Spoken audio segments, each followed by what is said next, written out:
Good afternoon, everyone. It is such an honor and privilege to be amongst you today. My name is Kritika, and I serve as the Assistant Director for Academics at IC3 Institute. I'd like to extend a very warm welcome to all of the parents who are joining us today for the workshop on the power of choice, which is empowering CBSE parents for informed career decision making. To begin our workshop, I would like to welcome Mrs. Neeti Shankar Sharma, Deputy Secretary for Media and PR at CBSE, to set the tone for our session today. Thank you, Kritika. Thank you. Good afternoon, everyone. And I'm honored to welcome each and every one of you to this significant online interactive session, which is focused on the power of choice, empowering CBSE parents for informed career decisions in the educational landscape. Today is the fourth session of the Transforming Schools Through Career Counseling, a series of 5 virtual workshops that we have been carrying out in July 2024. The response has been very encouraging, and we had the privilege to interact virtually with principals, teachers, counselors, and today here we are with our esteemed stakeholders, that is our parents group. So it's wonderful to see so many dedicated parents here today. As parents, we all understand that we are caretakers, we are teachers, we are confidants and guides. One of the most significant roles we play is guiding our children as they navigate their career paths. We all want the best for our children. We have watched them grow, seen their interests develop, and noticed their unique talents. Our experience and insights are valuable for their future careers, for their future personality growth, and their overall holistic development. So today, I'm really thankful to have all these esteemed panelists and speakers which are a part of the session. And I would just hand over the forum to Kritika so that she can move ahead in the scenario. Thank you so much. Over to you, Kritika. Thank you so much, Neeti ma'am, for a very, very warm welcome. I'd now like to invite Mr. Ganesh Kohli, founder of IC3 Movement, to set the context for today's session. Thank you, Kritika. Welcome to all our esteemed panelists, and Himanshuji, thank you for this opportunity to be of service to the parents of CBSE. I'm sure every parent that's watching loves their children and loves them beyond words. And out of that love, we make a lot of decisions. But are those decisions really in love, or are they in fear?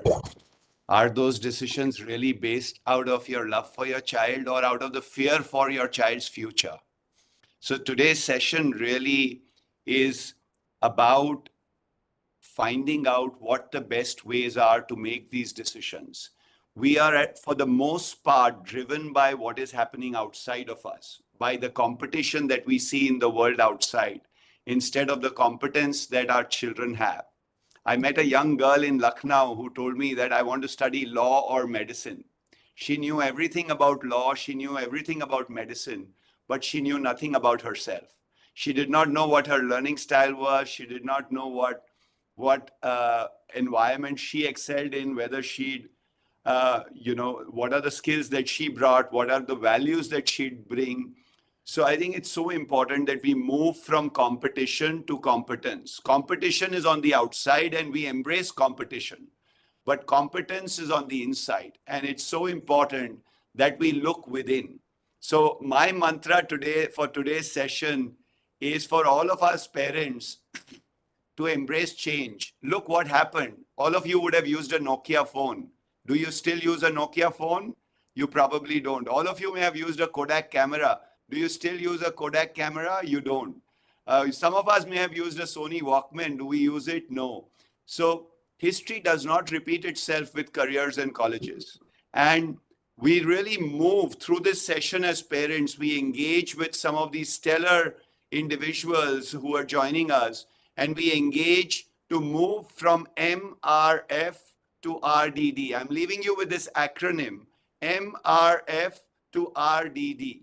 MRF stands for memorize, repeat, follow rigid instructions. We move away from our ideas. We've memorized our ideas about engineering, medicine, or some streams that we know. We have memorized our ideas about careers and colleges and about education. We move past that. repeat. We are constantly repeating. We may have many ancestors who may have done a particular program, but our kid today may not still continue on that path. So we don't need to continue repeating our choices that we make and following rigid ideas about what is going to bring success, what brings career success. Those are very rigid ideas that we have. We move from MRF to RDDs, research, design, and development. Even to buy a television or a refrigerator, we do so much research. When it comes to making career and college choices, there is not just research on the outside, but research on the inside. That what is my child really good at? What does he excel in? And designing the future through 9th grade, 10th grade, 11th grade, 12th grade, designing our career and our college path through that. And then keep developing. The child's interest will keep evolving and changing and merging with other interests. So research, design, and development is what I'd leave you with. Out of your deep love for your children, let us make love-based decisions rather than fear-based decisions. So that's my context for this session. Thank you very much. And back over to you, Kritika. Thank you so much, Mr. Ganesh. That was incredibly inspiring and set us off on the right tone for the day to approach it with love and not fear. I'd now like to welcome our first keynote speaker for the day, Mr. Himanshu Gupta, who's the secretary for CBSE. Mr. Himanshu is from the 2012 batch. He's an IAS officer and an AGMUT cadre and an engineering graduate from IIT Delhi. He's notably for establishing the first citizen facilitation center in Najafgarh in Delhi and enhancing the Jawaharlal Navodaya Vidyalaya in Tissa. He's also brought about mobile network connectivity in insurgency-prone NSCN district in Arunachal Pradesh. He's really committed to developing future-ready global citizens, and he envisions a robust and holistic education system. So Himanshu ji, over to you. Thank you so much, Kritika ji. Thank you so much, Ganesh ji from IC3 for collaborating with CBSE in organizing this 5-session-long series, webinar series for teachers, parents, students, as well as principals. And I think what I would like to tell to all parents is that CBSE will be doing, further, a lot of collaborations will be done by CBSE to provide adequate career counseling facilities in schools, in CBSE schools. We are training our teachers. We are making them aware of the careers that are available in the market today, both in India and abroad, and for different age groups, for different sort of competencies, what all careers are available. And it's very, very important as parents also to allow your children to explore different things and then come to a conclusion what they want to do. Like if I take my own case, I did my engineering just because my father was an engineer, but later I realized that no, engineering is not my cup of tea. So that's why there are so many opportunities that are lying there, and the child needs to identify what he or she wants to do. And we are now seeing that people are making their names in different fields. We are seeing so much of rise in startups, entrepreneurship, different new with the era of artificial intelligence and so much of digitization. New fields are coming. So parents are they must be they must know that these are the opportunities that are lying there in the market. Sometimes we just focus on those things that were there in our times, but now things are changing at such a rapid pace. So parents must be aware of what is going on, and that is why we wanted to have this sort of series. And we will be really coming out with more content on careers, and we'll be sharing it with schools, and schools can further share it with parents. It will be also be made available on CBSE website. So we really look forward to reaching out to schools, to teachers, students, and parents, and informing them about different sort of careers that are available both in India and abroad, and the opportunities that are there for students. And you all must be, India is now in one of the top 5 global economies, and soon we will be in top 3. There's so many opportunities, that are lying ahead for our children, and we all must try to get the best for our wards, and for that, they must be made aware of all the opportunities that are lying there.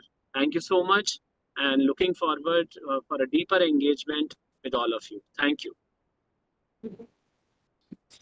Thank you so much, Himanshuji. And I'm especially grateful because you have pioneered the effort to make career education a systemic effort in CBSE schools around the world. And I think this is going to be the thing, just like as much emphasis is given to education and academic subjects, you've created that as a priority for this as well. So my deep gratitude to you and thank you for bringing about systemic change in our country through this. Okay, so now I would like to invite our second keynote speaker for the day. I'm very excited to extend a very warm welcome to Ms. Kiran Veer. Ms. Kiran is a trained graphic designer from the National Institute of Design, and she transitioned from running her own design firm to founding the Riverside School in Ahmedabad in 2001. The school serves as a laboratory for curriculum innovation and design processes, and she also founded Approach to make cities more child-friendly. This has earned her the Ashoka Fellowship in 2008 and the Call to Conscience Award by the King Center in Stanford in 2009. The same year, she launched Design for Change, which is now a global movement in 60 countries, impacting 2.2 million children and 65,000 teachers. So, Ms. Kiran, a very, very warm welcome to you. I'm so grateful for your presence here, and I've always been a great admirer of the work and impact that you're creating in the community. So thank you so much for joining us today. Not at all. Thank you so much. So my first question to you is that one of the students I saw in a video in your 2013 batch, I think it was, she shared that as a young woman who was entering the workforce, she felt responsible, but she also felt secure and comfortable in her own right, that no matter what happened in the external circumstances of the labor market, that she felt confident in her abilities. And she also didn't feel threatened if there was competition. She felt like she could support herself and extend that support to others as well, in case they needed it. And she mentioned that she learned this from the school's ethos of cultivating unique strengths for each student. This is really inspiring because today one of the most common metrics for success is academic competition. So I really want to hear from you, what is the story of Riverside? How did you start this? And how it's disrupting traditional notions of student success? Wow, that's a loaded question. But I think, actually, to put into context, you said I'm a designer by profession. So I graduated from the NID. I had no plans of changing the world. I was super happy doing my design work. But my whole world changed when I became a mother. And witnessing firsthand an education system that rewarded compliance over conversation. As long as my son was a good boy, everything was fine, right? And the idea of one size fits all, everything has to be command and control. And very early on, I remember my son coming home, all of 6 years, and saying, and I told him about some project. He said, "No, Mama, I can't because teacher told me." And that was such an awakening for me to say, my God, at 6 years, we remove voice and choice from our children's vocabulary, and then we suddenly expect them at 18 to have a voice. So for me, the irony of the whole idea is when in the first 2 years, a child tells you, "Look at me, Mama, I can." I can go from crawling to sitting to laughing to talking to running, and telling us the power, we send them to school and say, "Now you can't." And we do this for 15 years. We tell them to just sit down and listen to what we have to tell them. We take away voice and choice. We take away the idea of identity. And I think for me, that was an opportunity to see what could education be? How can it build agency by design? So I took my son out of school and actually started Riverside in my home 23 years ago. And have learned since all these years have just been listening to children and asking them, what is it that makes their voice sing? What is it? What gives them purpose? What gives them joy? We've never spoken a lot about joy in education, so, and I think these are the ingredients that build student agency. So for me, that power of agency, to be able to have a belief that says I can, is equally important like the skills. So I keep saying there's so much of effort and focus on 21st century skills, but we still have 20th century beliefs. We still talk about gender and equity and, demographics and age. These are 20th century beliefs. Obedience is a 20th century belief. We tell our children, as long as you're obedient, I'll tell you what is right for you. And obedience is all about power. It's not about respect at all. So I think challenging this when I started Riverside was an opportunity to learn. And subsequently, when you talked about the anecdote of that girl, well, I'm a mother of a daughter as well. And I think the idea to have a daughter and to have a daughter believe that they are powerful and brave and kind, and gender doesn't determine what they become, was again what Riverside builds in its children. So I remember, when my children graduate, I tell my daughter, all my girls, I say the one superpower you should have is to say no, and say it bravely and strongly and loudly, to be able to have the power to use your voice for good and to say no and not feel threatened or feel less than another. So yeah, Riverside was really built on that ethos of seeing what it did to my son and then crafting an education system that gets every child to believe in themselves by design, not by chance. So that's really what we've done for the last 23 years. That's so beautiful. And what's really exciting is that I think the idea that structure or power has to come from discipline and obedience. Yeah. You've thwarted that to show how structure and power can be achieved through agency, empowerment, and autonomy for the child and letting their voice shine and thrive. So this is really exciting. And I know that one of the key models that you're using for this is the feel, imagine, do, and share, the FIDS model, which builds the I can mindset for the child. Can you tell us a little bit about that and how you're using it to ensure that the children find their potential, but also become conscientious citizens in the world today? Well, this is really harking back to my education and design, right? We all learned the design process, the idea that the user has to be at the center of the experience or the solution. So unlike problem solving that is built on assumptions and stress, solution discovery is an act of agency and empathy, right? So the feel, imagine, do, share is really what I call the superhero formula, like it unleashes this power in you, but it always starts with empathy. So solutions are never designed for somebody. It is always designed with somebody, with the user, right? So that act of inviting the user into the solution discovery is agency. So no longer is it for somebody. It is not done on assumptions. So feel is the act of empathy. Imagine is the act of what the preferred scenario could be, that solution discovery. Do is putting that into action. And share, for me, which is like, I think the most powerful word is to be able to provide this energy and inspiration to the world. So FIDS, in a way, equals I can. So it's like a formula. It's like, feel, imagine, do, share, removes the idea of teacher told me or somebody else told me to taking ownership for solution to yourself. And that's why we say I can is equal to that. So I think FIDS then became our operating principle at Riverside. Everything that we've done has been using FIDS as the cornerstone of solutions, whether it was curriculum, spaces, choices, experiences. Everything was shaped around FIDS as the operating principle. It's our operating system, as one could say. Yeah. That's lovely. Actually, can you share a couple of examples with us of how your children utilized that and maybe found their purpose or discovered something about themselves that they didn't know perhaps before? Well, I mean, a lot of it is built on the idea of student agency, right? So the children have to take this, use the same system to whether, like coming up with an audio tour for the Gandhi Ashram. I remember my 6-year-olds went to Gandhi Ashram and realized that there was no guide to take them around. And they noticed that there were several visitors that had come from out of India to have that experience, but there was nobody. So they took it upon themselves to create an audio tour for anybody who came to Gandhi Ashram to be able to have that same experience. So that's a 6-year-old, like a group of 6-year-olds who did that. Subsequently, we had the municipal corporation invite our 11-year-olds to become designers for the city park. We have a park in the city where the garbage was not being collected. So the children actually became the designers to offer a different way to do garbage control and collection.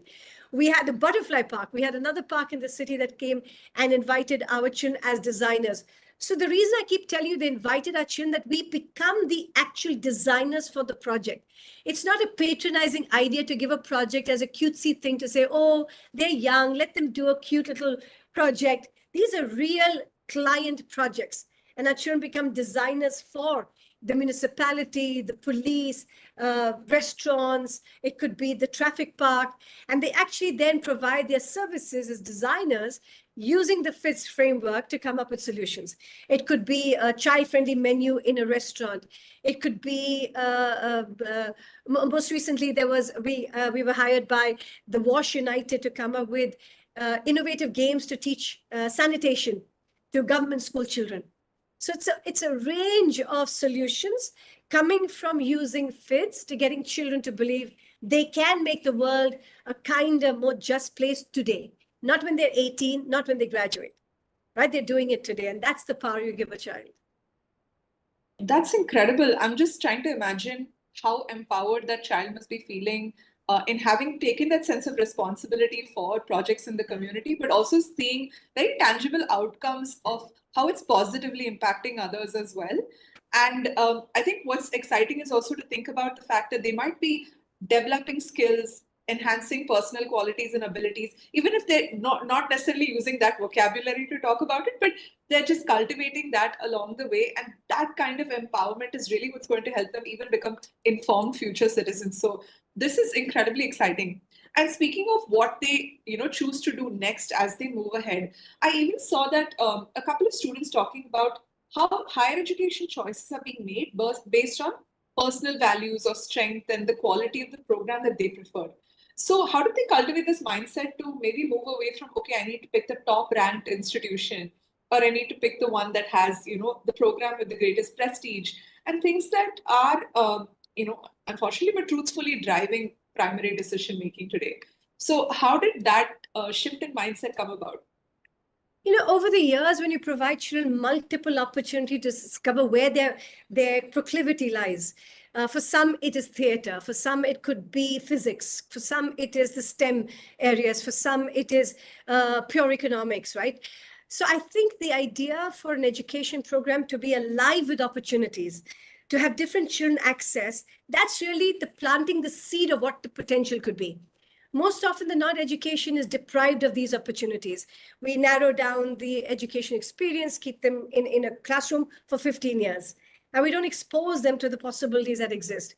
Like I think the gentleman before me was talking about the myriad opportunities that exist now. But unless I'm aware that they exist, I'm unable to figure out whether it's right for me. So at Riverside, of course, we give several opportunities because you never know which child's heart will shine at that moment. Over time, of course, we also give them the belief system that if it is right for you, you can make your passion a profession. Do we have 100% success in that? Not at all. But I think we have 70% of our children who have that confidence to take their profession and make it into, their passion and make it into a profession. So what we're really excited to see is that the 25 children who graduate every year, we're not got 25 managers and 25 engineers graduating. We have a myriad selection. We have pilots and engineers and pure physicists and politicians. I'm sure there are politicians that graduate from Riverside. We have designers, we have entrepreneurs, but overall 60% are entrepreneurs. That for me is super exciting. They're not just going out feeling helpless to say, my God, I need a job. They're creating jobs. I think that is really at the heart of student agency. Not just getting out and getting into the college of choice, but can you add value to the world, to nation building, to humanity, right? That's at the highest level of what your selection and your alignment to your life purpose has to be. Thank you. That's really exciting to see how many job creators, entrepreneurs, and change makers are coming into society through this movement. And as we have our parents listening in, we are now working closely with CBSE, and CBSE is setting the tone for making this a systemic effort through all of the 30,000 schools globally. And while we initiate that process and get the schools in the groove, do you have some insights you can share with parents for what they can do with their children at home to help them develop this agency, become empowered to be the best version of themselves? Oh, we had an easy answer for that. We wouldn't have been doing all of this. You know, I've been running the school for now 23 years, and I've been a parent of 2 children who've taken very maverick profession choices. So I think some things I have learned, which is true across the board, is every parent wants better for their child, okay, whatever the better is. And often that better is not necessarily the best choice for the child, but it is better in terms of what they would want as a life accomplishment. In that, we often get misguided. We often get scared as parents. We want children to follow a more steady, set, known path, which we've always had, often at the cost of the child's true alignment or true interest. It is interesting to see that over the last 5 years, so many children who took the so-called known path have since shifted. When at 35 or 40, suddenly they will change it and say, no, I'm done with all of this. I want to live out my true purpose. It's a pity that it's taken 15 years of their life to do that. So if one had to be respectful and responsible to the child, I think one thing that I would possibly, because I've learned it myself, is to listen more, not to tell more. I think is to listen, have faith, not be scared. I think we get scared a lot. I've seen too many parents who will come even to me and said, "Ha, Kiran, I know she loves this, but wo to plan bhi hoga, wo to hobby." I mean, that's a hobby and that's a plan B. That can't be an official profession. And that is such a disservice we do to our children. I've seen children who'll come to me and say, okay, ma'am, I love this and I want to be a trekker, a mountaineer, and their eyes will shine. And I say, okay, so why aren't you doing that? They said, my mama said this, and Brooke said the face will fall. So I just feel, oh my God, I wish I could hug you and tell you you'll be fine. So I think faith, listening, trusting your child and telling them, manifesting that this is possible. This plan B, I am not a fan of. I just feel when you have a plan B, you never commit to a plan A. You always have this plan B at your background. So I think if we can avoid the plan B concept of parenting, I think we might do a better job of giving our children the wings that they need. Oh, that's so beautiful. You very constructively took away the fear element and talked about just making primary choices. That's really exciting. Is there any exercise or activity that you have done with your kids at home, just based on their unique needs that you felt like, okay, this really helped me understand my child better, this helped me get to know them, and this is something as a small exercise or technique parents can adopt at home as well?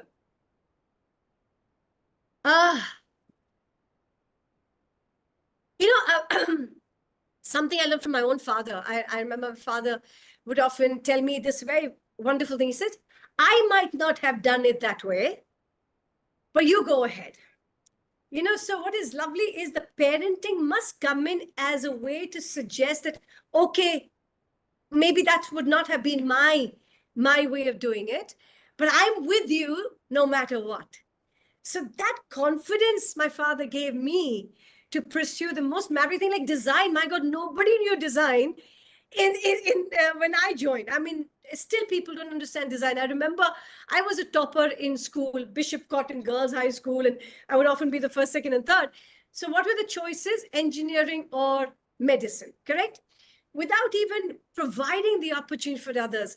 And I remember when I chose design, my father was in fact one of the core team for NID when it was being created. He was the first batch of IIT Kharagpur, a gold medalist, the first machine tool designer of India. So super that whole place. And yet design was such an integral part of the human experience. Design makes everything better. You can be a better engineer, doctor, everything with design. That design is at the heart of the human mindset. So I remember still this auntie of mine when I was coming to NIT. So this aunt, typical Punjabi, saying, hi, Asha, to my mother, Kiran ke marks अच्छे नहीं आए होंगे ना इसलिए design जा रही है. that was the thing. Oh, you poor thing. Your child is not very good. So, but that's it, right? And at that time, my father or mother could have easily got shaken and said, nahi, nahi, yaar, apna image rakhna hai and all that, which parents often get into. I cannot thank them enough to have put me into design, to have lived out finally what I've been able to do and stuff. So I would say just, trust and really have your children's back, be their safety net. They have to be trapeze artists. They have to do these beautiful, sort of brave and courageous somersaults in the air. Be their safety net, but don't tell them they cannot be that. That's my simple wish for every parent and every child. Oh, that's so beautiful. And something you said was so striking. I remember watching a television show where a doctor had to think out of the box to solve a problem where a typical surgery prescribed would not have worked in that situation. You had to think on your feet about what experimental options could work, or how could I mix and match something else that would alternatively serve as a next best option. And just there, what you shared right now about how design becomes the core framework for this is a great. Yeah, it's just a great example of how interdisciplinary the world is, right? It's not in silos. Learning is not in silos. Implementation is not in silos. But yeah, it's been so enriching hearing you. I'd love to invite any last closing thoughts that you have to share with our parents before we wrap up your segment for today. Nothing. You have today. Make the most of it. That's all. Chalo. Thank Bye, you so much, everybody. Kiran. Thank Thank you you. so much. Bye. You've been an incredible inspiration. Thank you for all the amazing work that you're doing. Bye. Okay, lovely. That was a very energizing keynote address. And with that, I'm very happy and excited to transition to the next part of our session with our fantastic panelists for today. So I'd now like to welcome our two incredible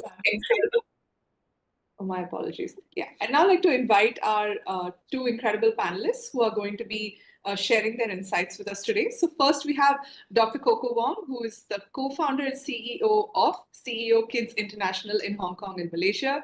She has over 3 decades of experience in entrepreneurship, and she's pioneered wedding planning in Hong Kong and become the top planner and a wedding consultant for Hong Kong Disneyland as well. She's ventured into publishing, floristry, and event management, and she promotes character building, leadership, and entrepreneurship for education for children through gamified experiences. She's been named one of the top 100 female entrepreneurs in China and received the Woman of the Decade award from the Women's Economic Forum. We also have with us Mr. Gaurav Ray, who is the Vice President of Strategy at Salesforce India, where he contributes significantly to the company's growth and strategic initiatives. And they have a robust background in technology and business strategy, and has a track record of elevating ventures into high-performing businesses.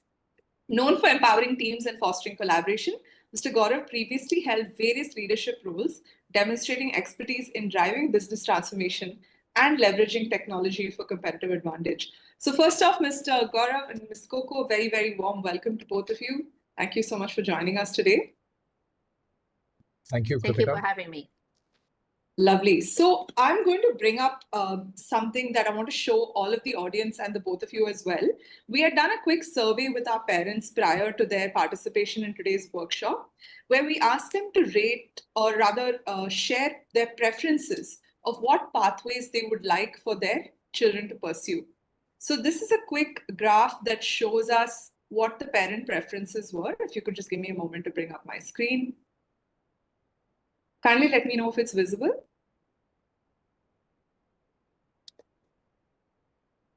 Yes, it's come up. Okay, lovely. So as you can see from the screen, parents had the option to share multiple preferences. So the top 4 choices that came up were medicine, engineering, IT, and government services. And the government services included everything from being in the NDA to IAS, all of it, right? And what's interesting is 45% of the parents talked about preference in medicine, 46% in engineering, 30% in the IT sector, and 20% in government services. Now, on one hand, this is the preferences that have been indicated by our parents participating today, as well as several other parents who have voted on their preference. Alongside this, I want to play a quick video to show you what is happening in the world of work across various careers. And I'm just going to play a short video for our audience to illustrate this. Give me one moment.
Kritika, you are on mute. You are on mute. Oh, my apologies. Can you hear me now? Yes.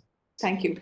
I just want to take a moment to ask our parents a quick question. So you had shared with us your preference of the top career pathways, and now we've seen a quick video of what elaborate and rather rapid changes are coming up in the world of work today. So I'd like you to just take to a poll and share with us what is the most important thing that you think students require to succeed in the world of work. So to do this, please go to www.menti.com, the website menti.com, and the code is 6962621.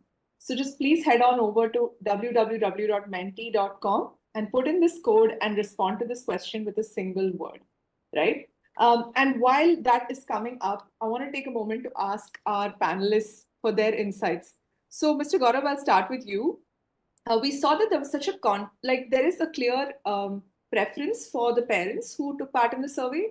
And we saw some very diverse changes across industries and sectors, including engineering, medicine, IT, and government services demonstrated in this. Government services, not as much in depth, but the other sectors, we saw very distinct examples of change that are coming up.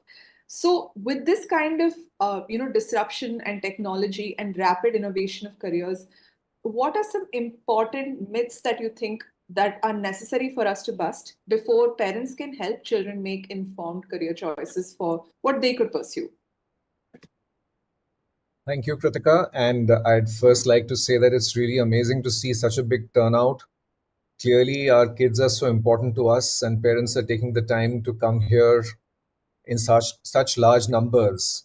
So that is amazing. It's great to see you all here on this webinar.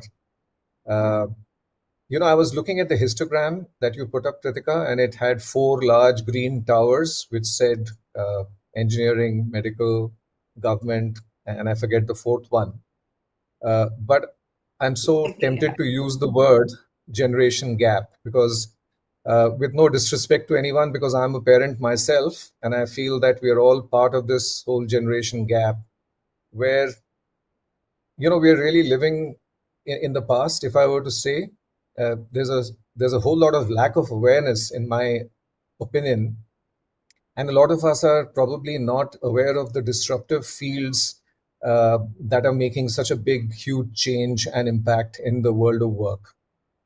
I also think that human nature is to be risk averse. And while some of us would like to take a risk with ourselves, we don't want to do that with the people we love. And our children are clearly people we love. So I think we prefer traditional, stable careers over newer, riskier paths, which are less understood, but maybe potentially more rewarding. The other thing I think which influences our thinking is our educational system. We talk about Industry 4.0, but there are very few corners which talk about Education 4.0. Or even if we are talking about Education 4.0, are we really inculcating it in our education system? We are slow to adapt in the job market, and some of us are still following extremely outdated models of career success. So I think the first histogram itself brought up these issues of lack of awareness, risk aversion, and also the large culture that we live in and the education system that we live in. So I think it's really, really important to understand that a lot of our thinking is actually from the past and it needs to change. I'll start by some of the myths that I come across. And let me tell you, I come from a military background, and then I transitioned from the military into manufacturing, and then from there to technology. So I've had the opportunity of looking at multiple careers, looking at how things are moving. And in my current role at Salesforce, I'm looking at how technology is changing the way we do everything, right? So I think the first myth that I see or hear is that traditional careers are always safer. I think they're not. I think technology is disrupting everything, and stability is now found in adaptability and continuous learning rather than in the nature of the job itself. Another myth I'd say is that high grades guarantee a good job. They don't. Believe me, some of the best performers in my team are folks who don't even have a post-grad. They're just undergrads from a very, very average school, and grade-wise also, they're people who are average. But I think what we value in them are other skills such as creativity, problem solving, adaptability, experience, networking. These are things that in the modern world of work are more important than what your grades were. Frankly, my grades back in school or in B school, I can tell you, hasn't contributed even 1% to bring me where I am today. It hasn't. What has got me where I am today is basically things like my network and my experience.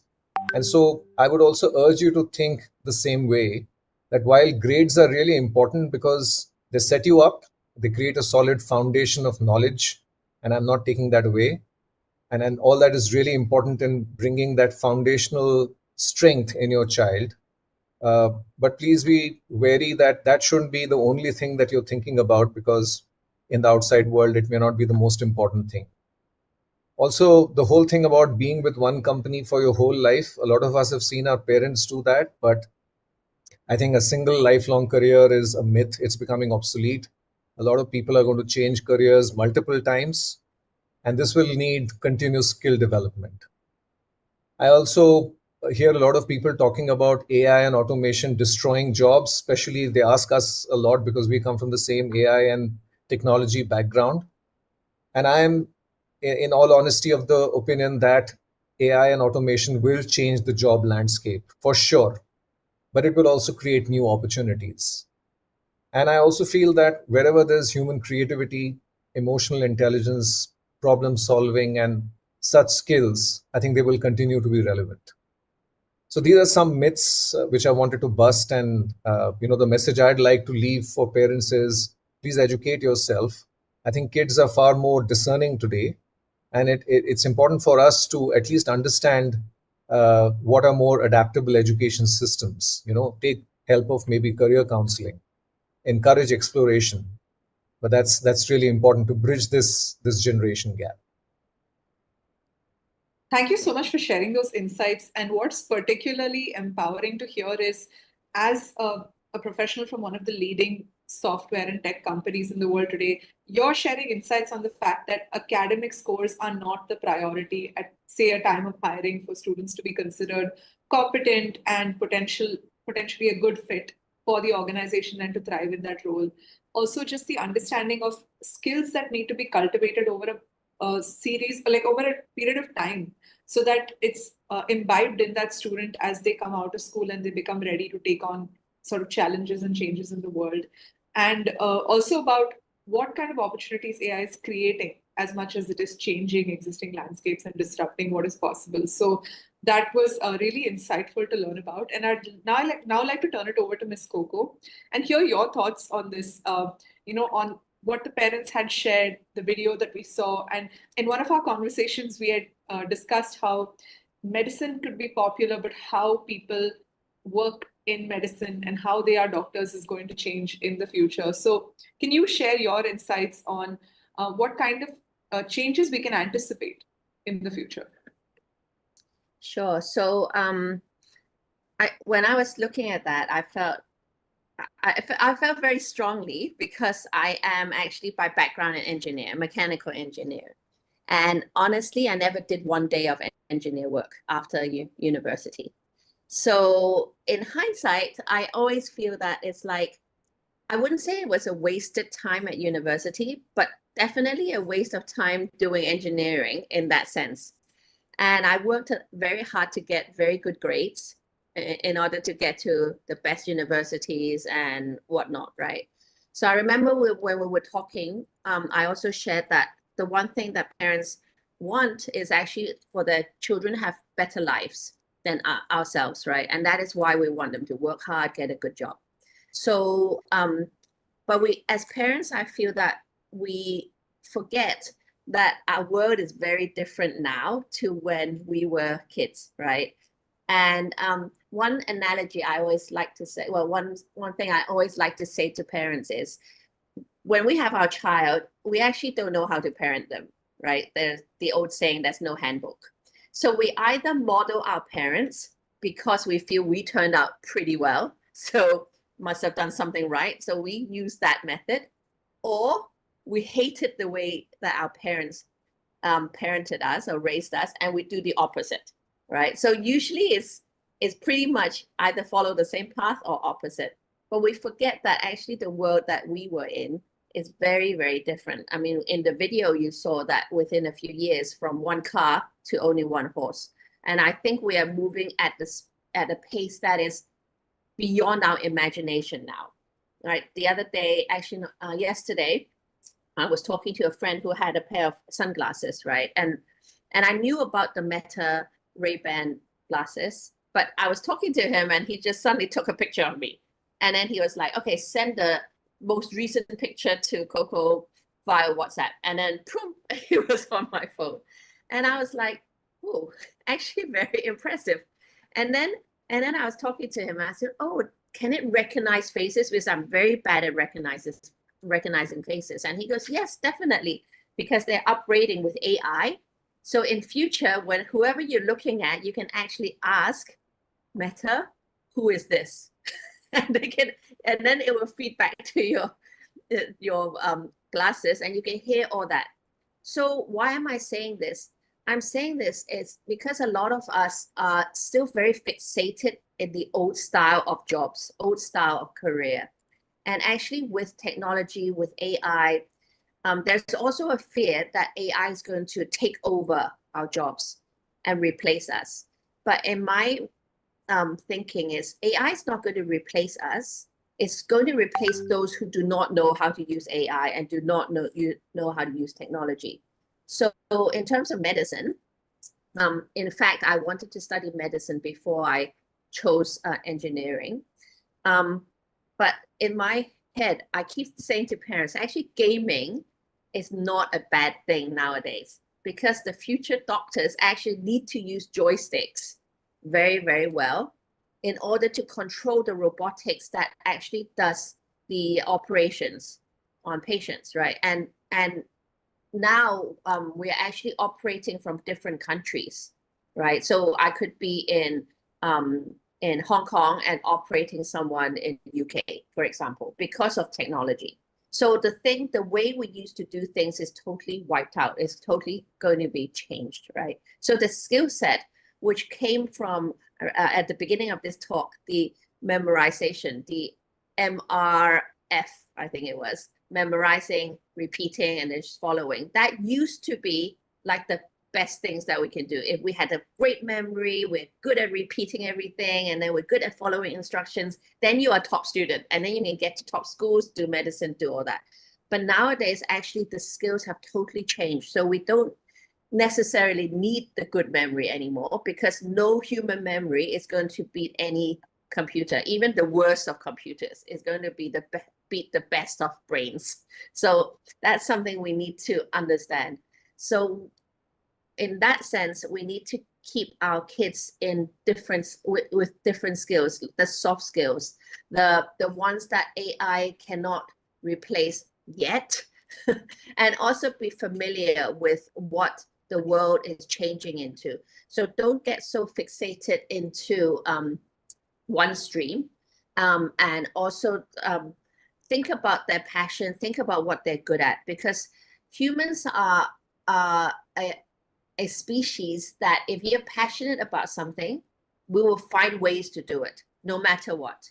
So I feel that if we can get them to find something they really, really like, they will become very good at. And there are so many hybrid jobs, hybrid things. If you go on TikTok or any social media, you see dancing doctors, right? They're talking about how to be healthy, but they're doing it in a dance or singing or drama. So it's like different skill sets mixed together. It's the arts and the science combined. So no longer is it art or science, you're actually everything together. So I feel that as parents, we need to think about that and be prepared, prepare our children for that, so that they can be agile, they can be able to change, and they will be able to take up any challenge that comes along their way, because the challenges, I guarantee, are going to be very different from what we are facing at the moment or have faced in the past. Thank you. That was so insightful. And the example that you shared just reminded me of how many exponential combinations that exist of merging one arts-based activity with a science-based activity. And I know from your experience as well in working from wedding planning to floristry to event management to even now with education, is there such combinations that you came across where you had to apply, say, some knowledge or background from engineering, combine it with your understanding of people or other social sciences or arts-based information? If you could share some examples, I think that will be really contextual for our parents listening in today. Okay, so for sure, because like I said, I was a trained engineer. So obviously I'm very logical in thinking, right? But when I went into wedding planning, it became a very art thing because it's all visual. However, how you get to the art space actually is a logic stuff. We need to do step by step. We need to plan what comes first, what comes next. So it is a little bit like engineering the whole event. So by having that skill set of being very logical, being able to think in steps, being able to coordinate and put things in order, and also instruct people, you can do this, you can do that, you can do that. It became much easier for me to execute. So I always believe, actually, if you look at, say, the Taj Mahal, right? It's a beautiful piece of work, art. However, if you look into the details, it's a lot of science, right? How it's like the pillars are slightly slanted so that every single angle, if there was anything to happen, it doesn't hit the main monument. How it's like dead straight if you look from one angle, and then if you look from all angles, it's actually the same. All that is science, right? So it is a combination of everything. It's always been a combination. It's just that as academics, we'd like to separate. Are you going to go the art stream, or are you going to go the science stream? But even world-renowned fashion designers, it's all about the cutting, right? They're expensive because the cutting is different. And what is cutting? Cutting is math. It's, again, science, right? Even fireworks, you need to time it right. You need to know how to fire the chemistry between the different powders to produce different colors. That is science as well. But with science produces the art, right? And the art needs the science. So it is about a combination. So don't be so focused on one thing, because the world will be needing more and more of this integration. And I think the more we integrate, the more creative we'll become, and the less likely AI can take over, because that's the combination that humans are very good at. Thinking really outside the box and churning something out that is not quite codable yet. That was a really exciting example. Thank you for sharing those insights. And I'm thinking, for our parents listening in today, when we saw the poll at the beginning where you had put down a couple of specific careers of your interest, these examples just show us how much there is potential for integration. If your child does like math, or even does like a social science, there is such an incredible potential for them to contribute across different industries, across different sectors. And also, as Coco had shared, and as we're seeing, there is potential for success across industries in very traditional metrics, as well as new age metrics, as we go through this pathway. So thank you for sharing your insights. And before I turn my question to Mr. Gaurav, I want to bring up the poll that the parents had just participated in, the word cloud on Mentimeter, to show you what they have shared as the most important things that students require to succeed in the world of work today. This is so interesting because I saw the responses changing live as each of you were talking about it, right from when Mr. Gaurav responded to when Ms. Coco responded as well. And we have responses like, patience, confidence, passion, skill, dedication, adaptability. I think the most frequently input word is come in the larger text, and we have some of the other ones like integrity, interactiveness, the humility and hard work, being ready for change, self-discipline. So I saw this shifting as you all were sharing your insights and address through your conversation. So I'll just stop sharing my screen for a moment and now turn the question over to Mr. Gaurav. Just like Coco had just shared right now about her examples of how interdisciplinary knowledge from science and arts come together to help produce successful outcomes. As somebody working in a leading conglomerate, do you feel like even large MNCs view it the same way? Do they think that people who come from traditional or professional degrees and backgrounds, or technical degrees and backgrounds, have greater potential for success? Or can people from arts-based or humanities backgrounds also come into a tech conglomerate and have the potential to succeed? And if they do, then what are some important skills that they need to develop and cultivate? So, when I look at Coco's example, it's so amazing. It's a combination of so many things. And I think the world is changing, because if I were to take an example closer home, my managing director at Salesforce, we are a technology company that writes code. And my managing director hasn't written a single line of code in all his life, right? And he's the MD of sales and distribution at Salesforce. Our chairperson is Arundhati Bhattacharya. She used to be the chairperson at SBI, which is like a public sector bank.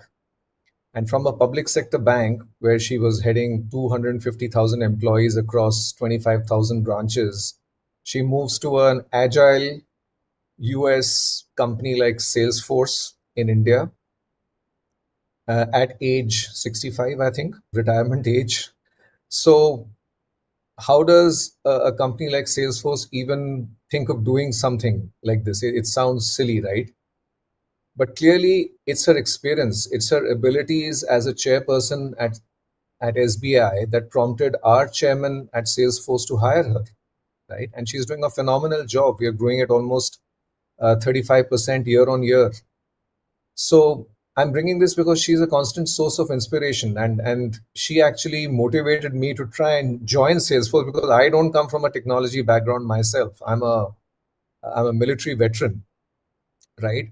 So I'm just giving you these examples to let you know that this world is a world that's full of possibilities. It's a world that is continuously evolving. And so what we need to teach our kids is also the ability to evolve, the ability to change, the ability to adapt. And I think these are key skills for the modern job market because there's just too much of uncertainty. I come from the military, and in the military, there's as much volatility, uncertainty that you can think of because in combat, anything is possible. And so the military teaches you to be calm in the face of adversity, to keep motivating your teams, to be adaptable, to be flexible. And I think that's why we succeed as the military in the Indian Army, right? And I think those skills are so relevant outside because the outside world is also changing. It's no longer the same. So I'd say that it's very important that as parents, we encourage our children and help them develop these life skills, these social skills, these skills around adaptability and flexibility, right? Around emotional intelligence and continuous learning. I think that is so important. It's not like you've done a degree and that's the end of your education. It's not. It's just the beginning. And you need to continuously adapt. You need to continuously reinvent yourself. And that's why lifelong learning is super crucial. And we see that in Salesforce as well, because as an evolving product, as an evolving environment, we need to be constantly in touch with what's happening with our customers. We need to be constantly in touch with what's happening with our competition, with our product. And so I think that for any high growth environment where there's not just personal growth, but professional growth, it is so important to have these skill sets, these mindsets.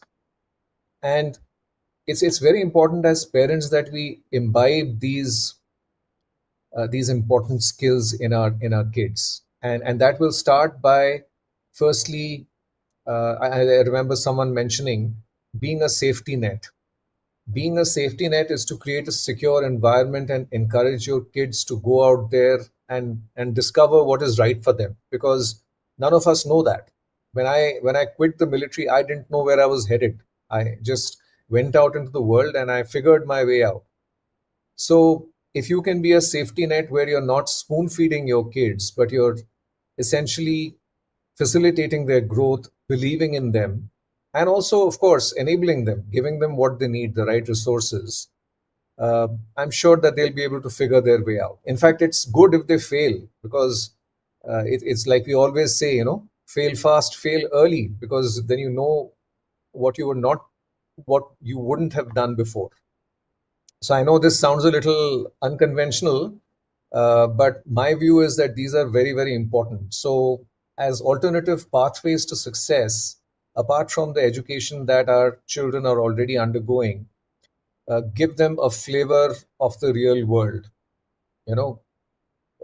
enable them, let them do online learning programs, let them do short-term programs like boot camps. It's important for them to be digitally literate because we are in an extremely digital world. So that's another area which I think is really important. Digital literacy, not only for ourselves as parents, but to imbibe it in our kids at a very early age. And even encourage them to do small startups, small ventures in school, gig work, any kind of freelance work. When they do that, they actually exercise a lot of skills, and they learn from these experiences. They gain diverse experience. They network with people. those are very, very important skills in my opinion. So any kind of work-based learning, like an internship, a co-op program, a part-time job, I think these are very, very significant, because conventional degrees will only set, like I said, a foundational base. But it's so much more important to build your child for the future. You can't future proof, but you can enable them to take on the world. And the only way to do that is firstly change your own mindset, be willing to experiment, be willing to take small risks, be willing to accept failure. And like I said, look at these alternative pathways to success, because each of these little experiences outside of school can be very big learners. Thank you so much for sharing that. And two things that you said that I'm just processing as you were sharing was, one is the importance of being comfortable to fail, because I think without having an understanding of what that is, there isn't a potential for knowing how to revise that, correct it, and then improve, and then take the next best action to propel yourself towards what could be the right path for you. And the second was about how there's no wasted experience at all, right? There is any job experience that we have and any pathway that a student takes at the beginning. There is no doomsday scenario here, because eventually I think all of those lead to build up of personal quality, skills, and abilities that you can transferably utilize in another opportunity in the future. But the part to getting there, I think, has been a transition and a struggle for several people. Choosing the right first job, then being able to successfully move it. And I now want to turn it over to Coco to share the insight from the other side, because we've seen what it looks like from the view of one of the leading conglomerates in the world, and something that a lot of students aspire to go towards. But if you were to take the alternative route of moving towards entrepreneurship, because in Coco, in your case, you moved from being an engineer to an entrepreneur. So in that sense, how do we create this? Can you tell us more first about the potential for entrepreneurship for students today? How would they pursue that path? How would they become comfortable with the idea of failure so they can take the risk and have the courage to pursue this option? And what sort of opportunities exist in entrepreneurship for students today?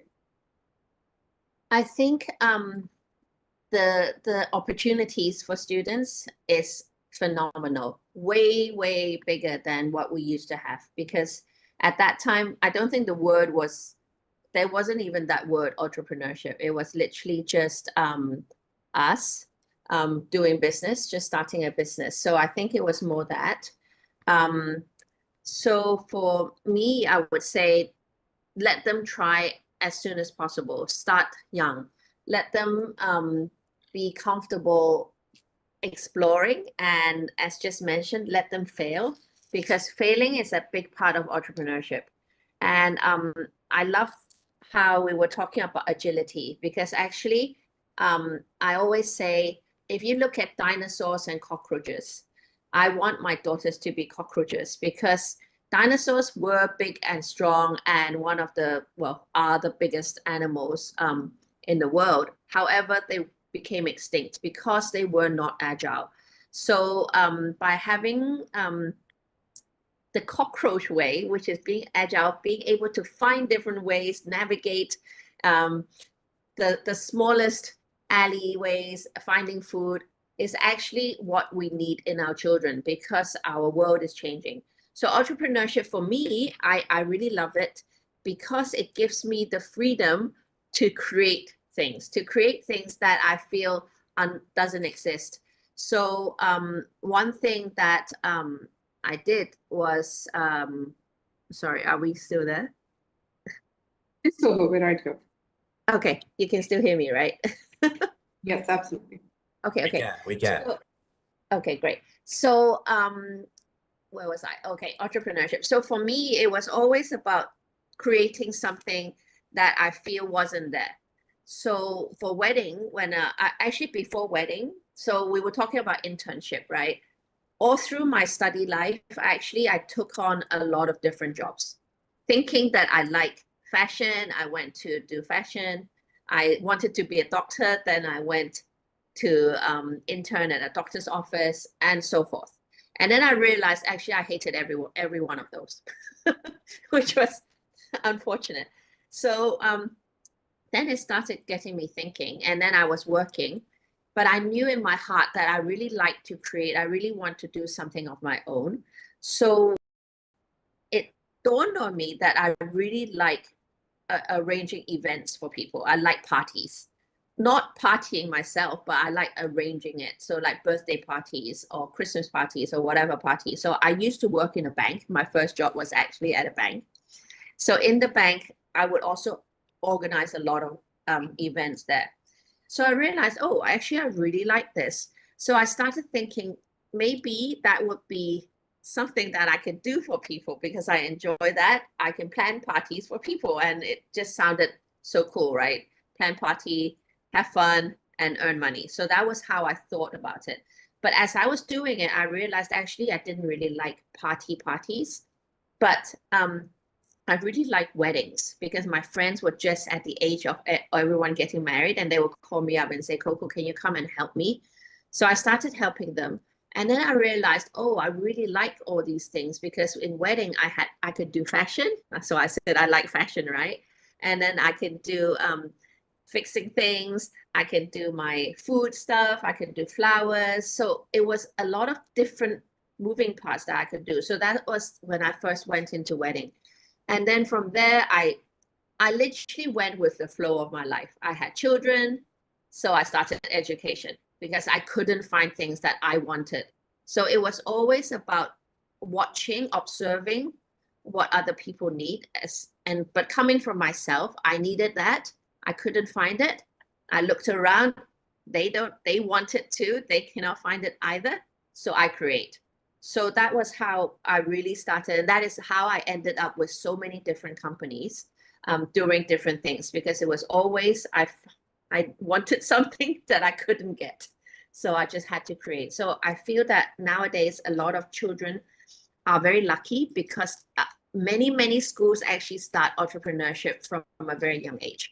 And they can already have a go at it. And they are very good at it because they're not shy. They are willing to give a shot. They're not scared of rejection. So it's actually a very good place for them just to test their things.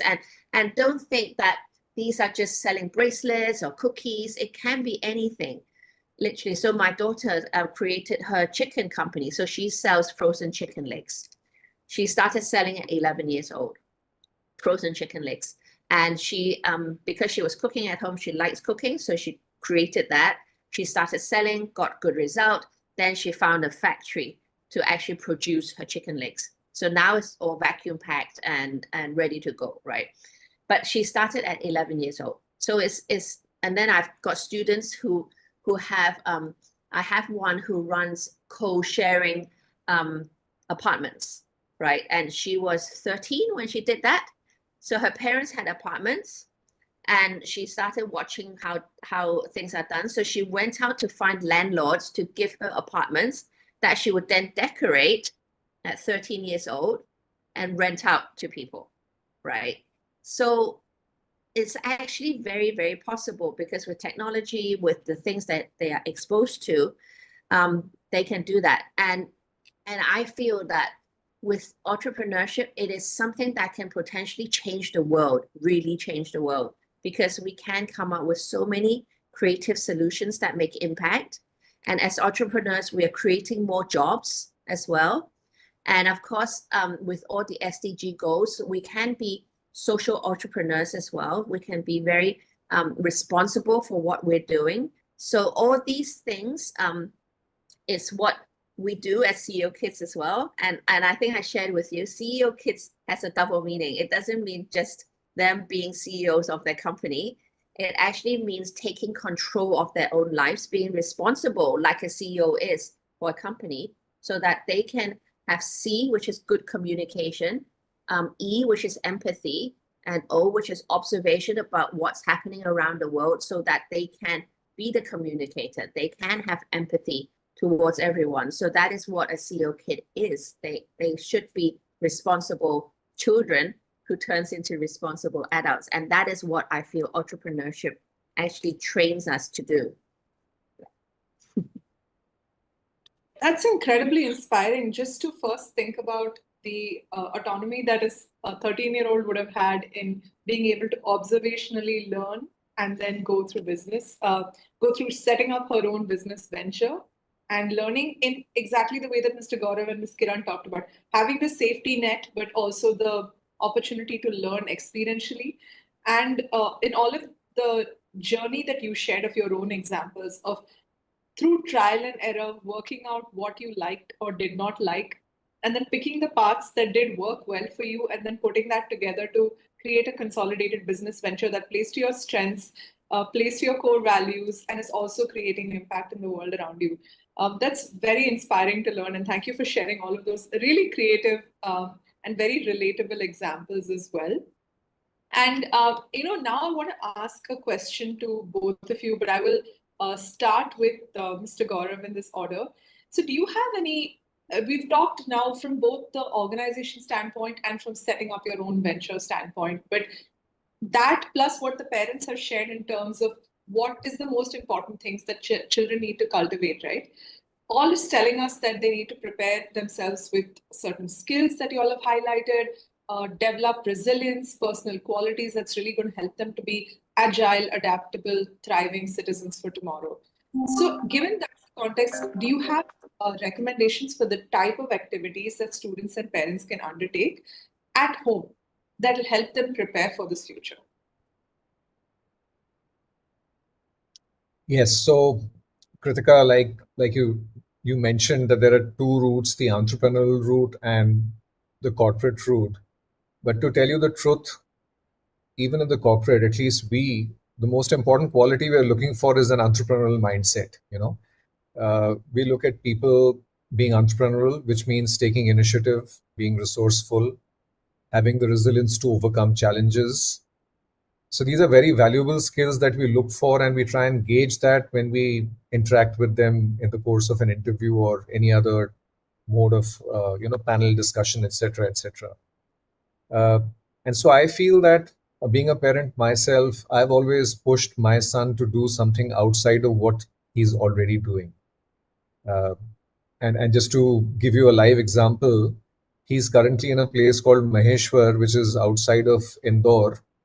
And it's a small, tiny place where there are weavers who are making sarees, right? And he's essentially working with them, trying to put some structure around the way they work, around the way they do business.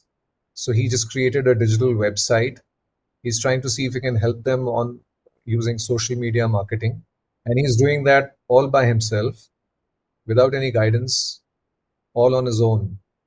And he's figuring it out by talking to the weavers. He's essentially giving back to the community. And when I sent him there, I was in two minds. I first thought, why should he even go to a godforsaken place like Maheshwar in the back of Beyond? But I realized over the last 2 months that what he's actually learned is far more valuable than what he's probably learning in college or in the course of a normal training, because that is not so hands-on. It's not so experiential. He's learning so much more in terms of interacting with people, problem solving. I remember Kiran bringing out this, I actually noted it down, feel, imagine, do, and share. I really love that. And I think here's an opportunity for him to feel, to imagine what he can do, and then actually convert that into action. So, like I said, there are little things that can be done. If kids have interest in anything, we can ask them to work towards those interests, build them, do small apprenticeships, could be in healthcare or manufacturing or trades. I also think there's so much out there in social media, while most times we're telling our kids to stay away from the phone, but then they're actually far more knowledgeable because of their exposure to social media. And so if they're using phones and technology in the right way, then I think there's a lot that can be learned online, which we as parents may not be able to teach them, where we may not be that convincing. I've seen a few influencers on YouTube who are far more compelling in the way they put a point across, and they can really motivate, far more than we can or teachers can in school. So It might sound a little counterintuitive, but I definitely feel that if kids are not addicted to their phones, but they're using the right forms of online learning, be it through influencers, through channels, then I think that's a great way of actually thinking about the future and enabling yourself, right? Uh, I've always been one for entrepreneurship and startups. I work with a lot of startups, a lot of failed startups as well. And I think that if our kids can either create a startup or in college, if they can be part of an entrepreneurial program, even if it means it's not end to end, just part of the entrepreneurship journey, I think it's going to be super valuable.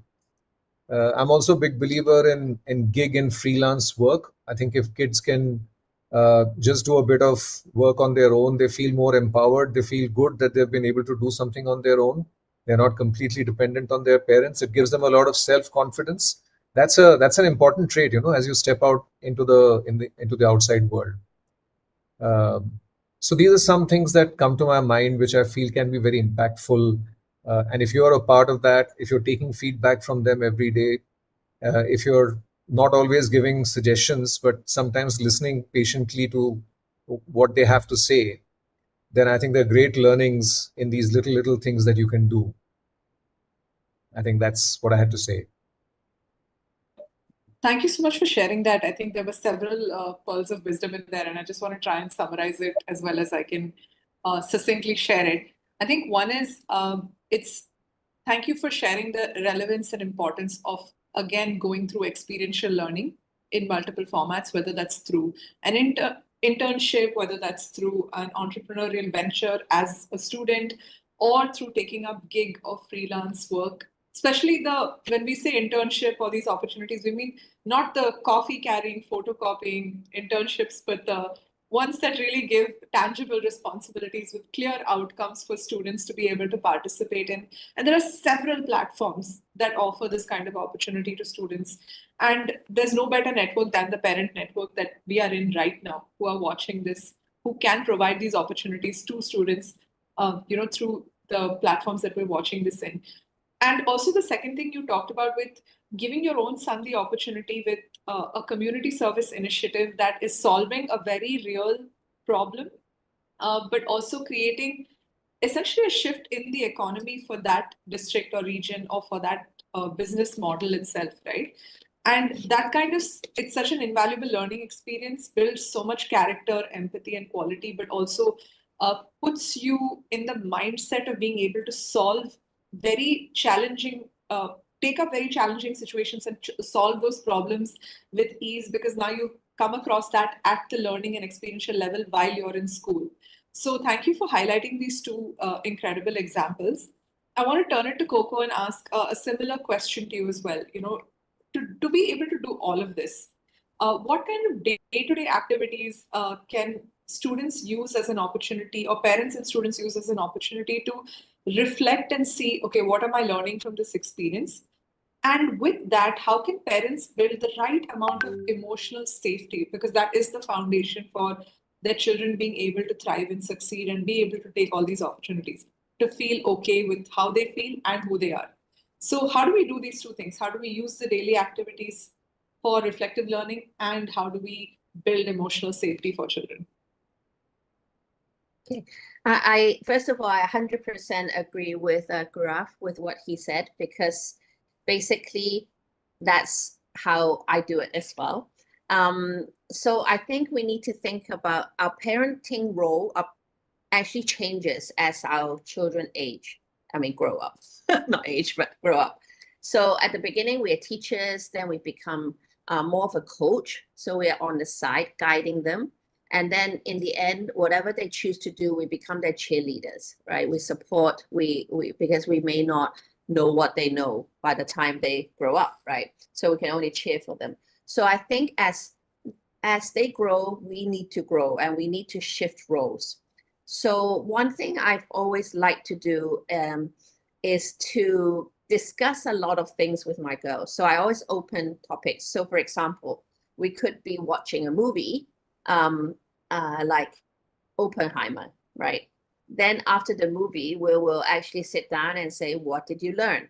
what do you think about this? So what are the messages that you got? And each of us will share our own, right? So one of my daughters who is really into media, she was saying, oh, the colors they use actually signify all these different things. And I went, okay, I never thought about that, but actually it may be true, right? And then my other daughter may be sharing different things, and then I'll be sharing mine. So by listening and discussing, actually we understand our children way more, because you will be able to listen to how they think and how they analyze things and how they see the world as well. And as parents, as a guide or coach, you can then correct them if you want to, or just be non-judgmental and accept whatever they're thinking, because I feel that we need to validate them with whatever they feel.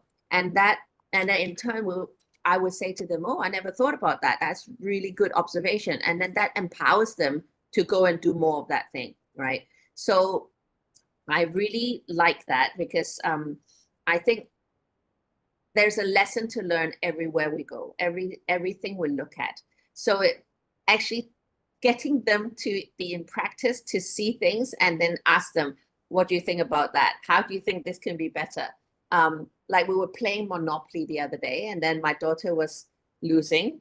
She was going bankrupt. And then she suddenly said, actually going to jail is better than this, right? Because in Monopoly, you can go to jail, right? Because in jail, you don't do anything and you don't land on people's properties. So then we were discussing, why would you think that? In real life, do you think that's true as well? So this is a fun way to talk to them. And then after that, what I also like to do is we created a community where our students and children all go and help out different NGOs. So it's sort of like volunteer work, but except I bring all the NGOs together so that all the kids can go and help them in different ways. And the younger ones will learn about different NGOs all in one go, right? So it's about 20 at this time. So what this does is I find that a lot of children actually likes to help people. But when they help the wrong group, not the wrong group, but the ones that they're not so passionate about the cause, it actually turns them off, right? So by having 20 for them to go and learn about, so this is about animals, this is about food, this is about poverty, they can select ones that they resonate with. And then from there, they can then showcase what they want to do, right? And in turn, that actually helps us parents understand our children much more, because, oh, actually they're helping, and then and they like this more than that. Why is that? And then as they help, they actually feel very, very good about themselves.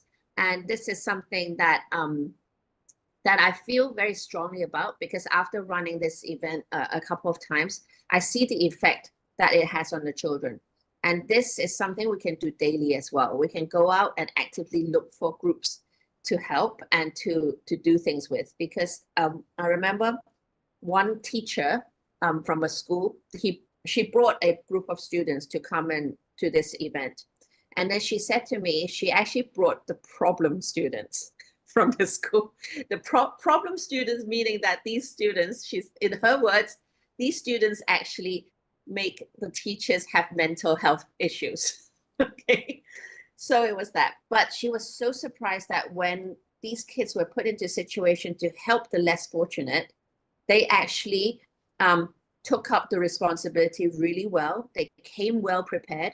They were very eager to do things, totally different from apparently what they were, how they were at school.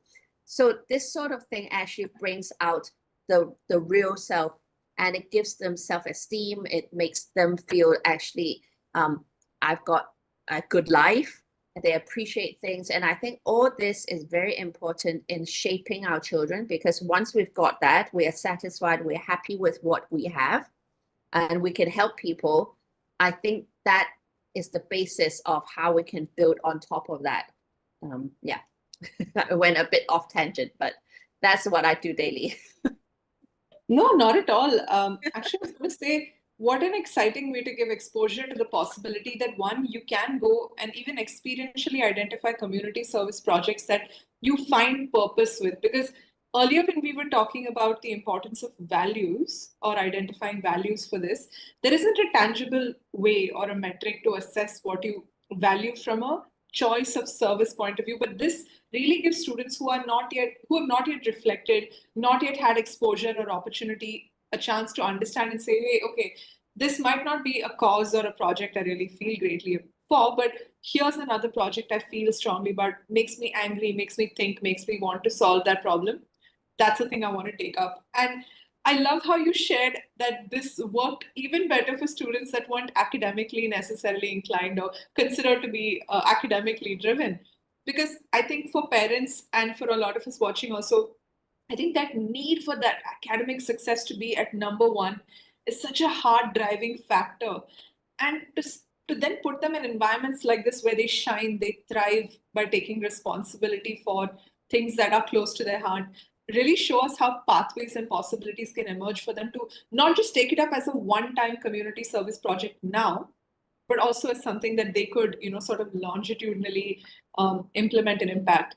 And before I invite Mr. Davi to share his insight from the school point of view, I just want to invite both Gaurav and Coco to see if you have any, sort of closing thoughts on the topic of what you would like to share with parents, and insights that you would like to leave them with before we invite Mr. Davi. I'd only like to say that as parents, we have a very, very important responsibility. I remember Coco saying that a lot of what we do is inspired by what we have seen our parents doing. So we are probably one of the biggest influence, over children, after possibly along with friends and teachers. So we have to be, in Coco's words, a teacher, a coach, a cheerleader, maybe all three together sometimes. I think it's a very, very important part to play. And one strange observation that I've seen is that there's a lot of commonality between good leadership and parenting. At the end of the day, when you're a leader, you have a team, and your team in a way is like your own family, your own kids.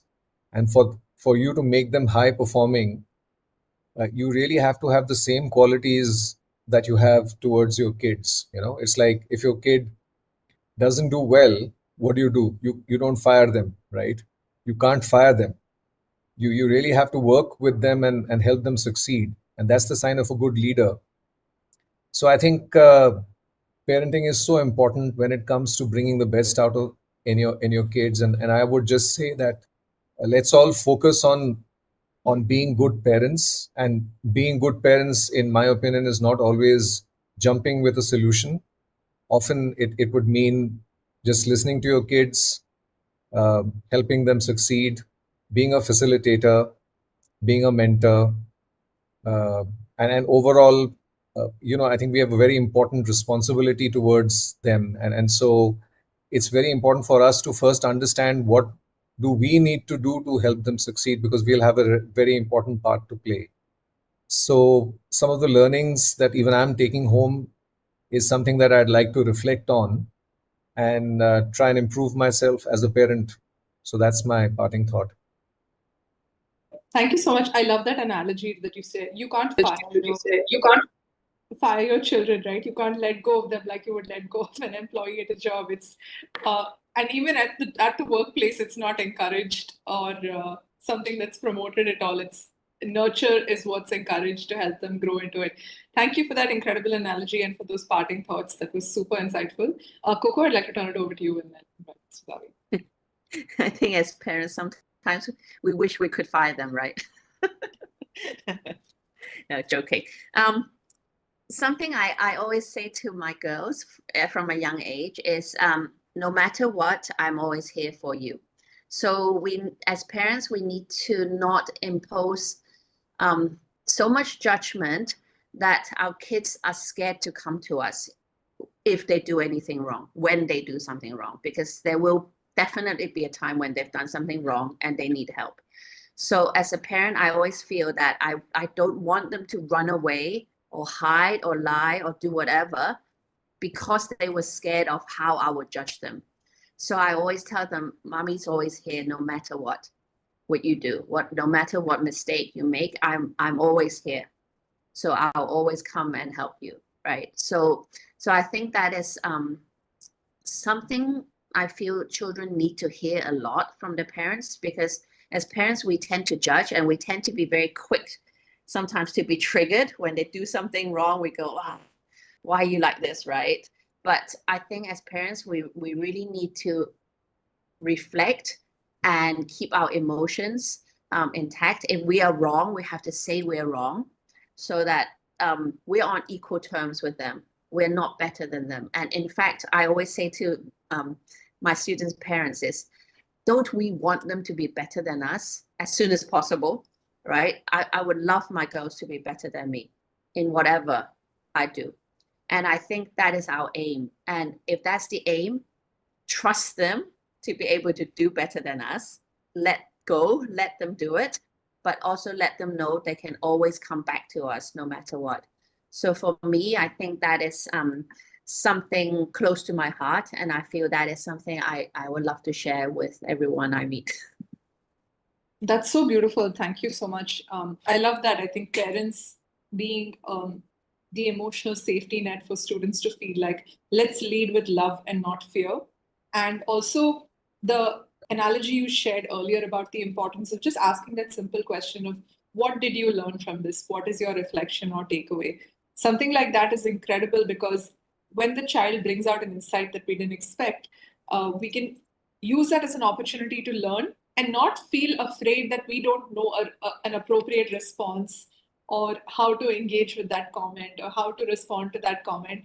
And even if with honesty say, okay, I'm not really sure about this, but let me think about it, or let me read about this and come back to you. I think that's going to cultivate so much mutual respect between the parent and the child, and then lead to the outcomes that both you and Mr. Gaurav have been sharing with us. So thank you for leaving me with that. Can I add one more thing? Because the thing about asking them for feedback and things, don't overdo it. Because at one point I overdid it. Every day I would be like, oh, what do you see, what do you learn? And it became to a point that it's like, must there be a lesson in everything? and it was an overkill for them in a way. So in moderation, okay, it's a good conversation starter, and maybe find different ways to draw out the conversation, but don't overdo it, because it will kill them and they don't want to talk to you anymore, because everything we do, mom is going to ask me, what did I learn from this? And there is sometimes when you don't want to say anything, right? You really don't. So yeah, so that's just just a side thought. No, thank you. That was a very relevant one as well. Sometimes it's just about the play and just about being. So thank you for emphasizing that point as well. And thank you so much to the both of you for sharing your insights. I'm now going to take a moment to quickly invite Mr. Davi. He is joining us from Mumbai, and he's been a very inspiring school leader that I've had the opportunity to work with earlier. So I just want to share a quick note about him. He's got a strong background in American and international education systems, including the AP, IGCSE, MYP, and IBDP. He's certified by the PTC as an international education leader and excels in education technology, classroom management, and school accreditation. He's currently leading the JVC and International School, and he emphasizes lifelong learning through innovative, student-centric pedagogies that are integrating IB Cambridge programs to foster academic and co-curricular excellence. So Mr. Davi, very warm welcome, and thank you so much for joining us today. Thank you for the invitation, Kritika, and thank you for the lovely introduction. Like you made me look much better than I am, I think.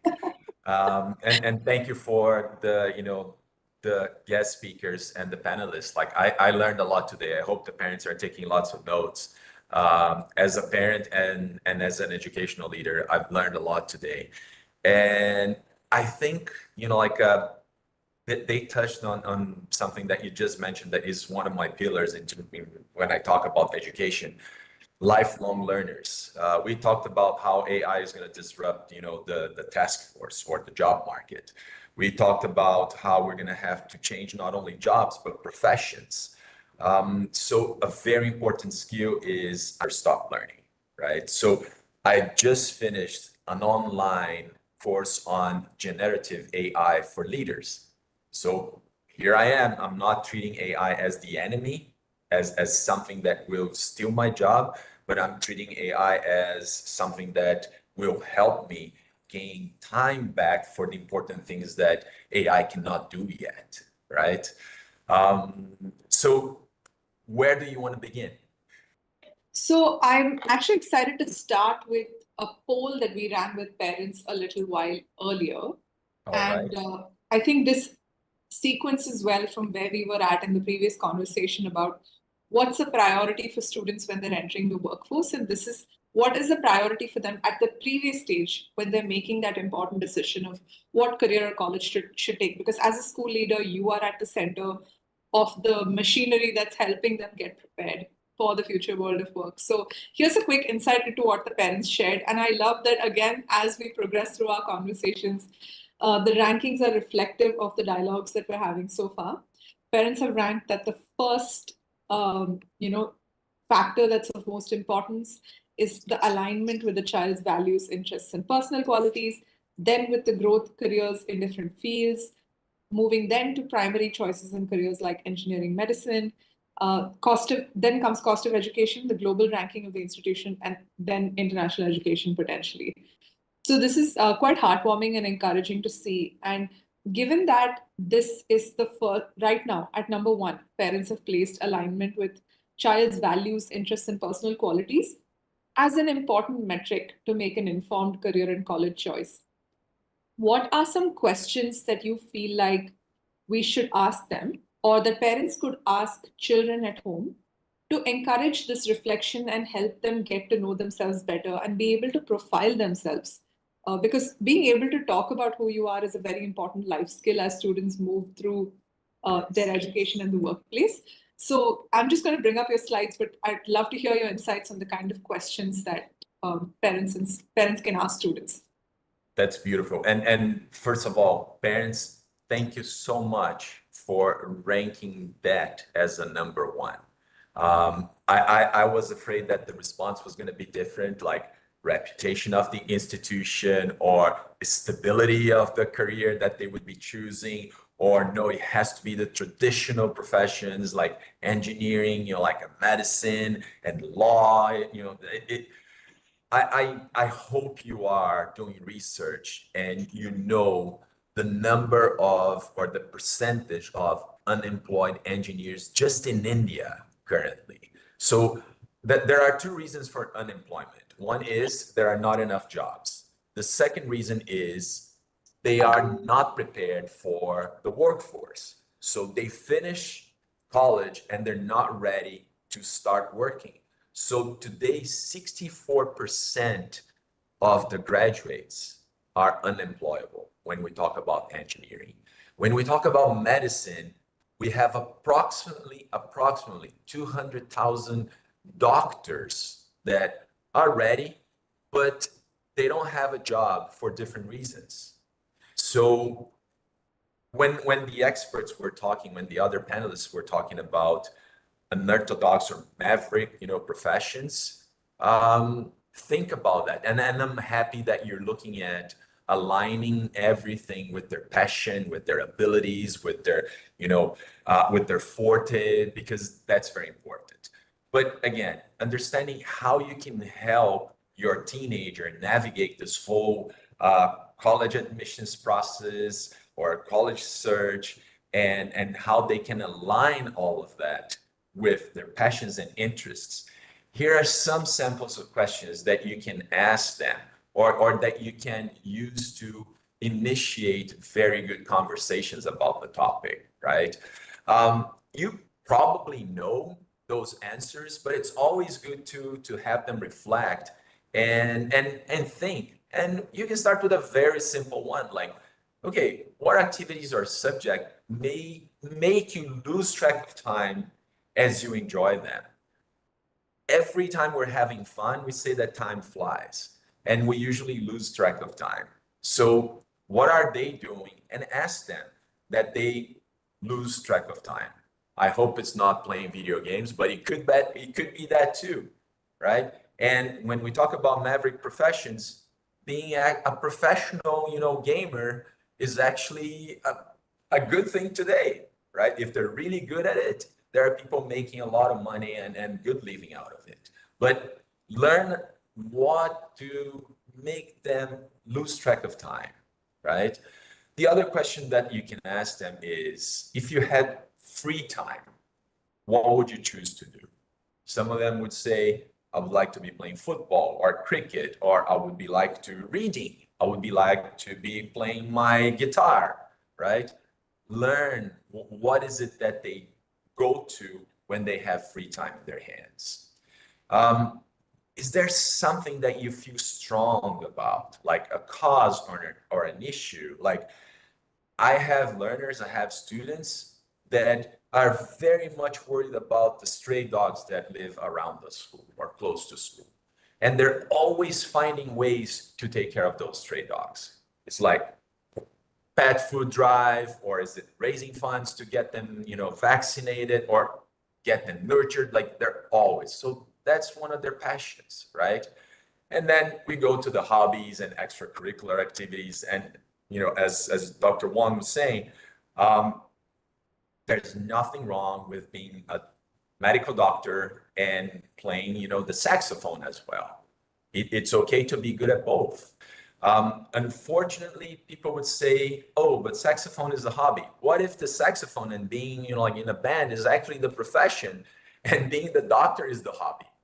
Remember, I just said that 200,000 doctors are not employed in India, not because they don't want to be, sometimes because, the job offer doesn't match the city that they would be like to be living in, or sometimes because it doesn't give them enough to make a living. My head of sciences is a medical doctor, and she's, teaching biology at a higher level, and she's the head of the science department. She decided to leave medicine and to become an educator for different reasons, right?